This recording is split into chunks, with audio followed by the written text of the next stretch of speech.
আগে তো কমুক, বাড়িয়েছে কত? বাড়িয়েছে 1000%। আগেই সে শাড়ির দোকানে গিয়ে মানে শাড়িটার কত দাম? 1000, কমতে কমতে এলো 400 টাকা। প্রথমেই তো 1000 টাকা বাড়িয়ে দিয়েছে, 1000%, 1000% বাড়িয়ে দিয়েছে। তারপরে এটা শুল্ক কমানো মানে কি দাম কমবে? শুল্কটা ক পার্সেন্ট? লোকে পাক, এটা আমি চাই, লোকের অসুবিধে যাতে না হয়। গ্যাসটা কি হলো? 25 দিন আগে লোকের রান্নাঘরটায় আগে তো রান্না করবে, খাবে। পেট্রোল তো অ্যাভেলেবেল আছে আমাদের এখানে, আর গ্যাসও অ্যাভেলেবেল আছে।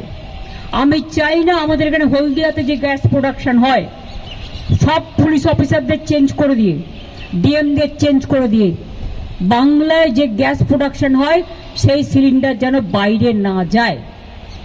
আর দ্বিতীয় কথা হচ্ছে আমার, এই যে 10 লক্ষ লোক বাইরে থেকে ইলেকশনের সময় ডিউটি করতে আসবে, হাজার হাজার লোক, তাদের গ্যাস দিতে গিয়ে বাংলার লোকের যেন গ্যাসের প্রবলেম না হয়।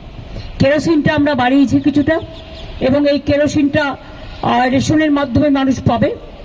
তাতে যারা স্টোভে রান্না করে কিছুটা সুযোগ হবে, কিন্তু আজকাল বেশিরভাগ মানুষই গ্যাসে গেছে। এই পর্যন্ত। আপনারা ভালো থাকুন, সুস্থ থাকুন।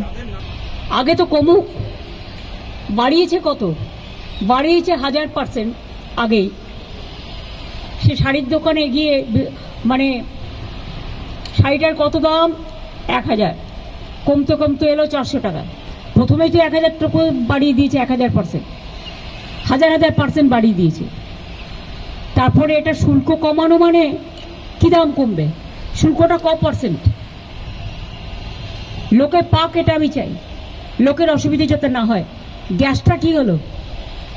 25 দিন আগে লোকের রান্নাঘরটায় আগে তো রান্না করবে, খাবে। পেট্রোল তো অ্যাভেলেবেল আছে আমাদের এখানে, আর গ্যাসও অ্যাভেলেবেল আছে। আমি চাই না আমাদের এখানে হলদিয়াতে যে গ্যাস প্রোডাকশন হয়, সব পুলিশ অফিসারদের চেঞ্জ করে দিয়ে, ডিএমদের চেঞ্জ করে দিয়ে, বাংলায় যে গ্যাস প্রোডাকশন হয় সেই সিলিন্ডার যেন বাইরে না যায়। আর দ্বিতীয় কথা হচ্ছে আমার, এই যে 10 লক্ষ লোক বাইরে থেকে ইলেকশনের সময় ডিউটি করতে আসবে, হাজার হাজার লোক, তাদের গ্যাস দিতে গিয়ে বাংলার লোকের যেন গ্যাসের প্রবলেম না হয়। কেরোসিনটা আমরা বাড়িয়েছি কিছুটা, এবং এই কেরোসিনটা রেশনের মাধ্যমে মানুষ পাবে। তাতে যারা স্টোভে রান্না করে কিছুটা সুযোগ হবে, কিন্তু আজকাল বেশিরভাগ মানুষই গ্যাসে গেছে। এই পর্যন্ত। আপনারা ভালো থাকুন, সুস্থ থাকুন।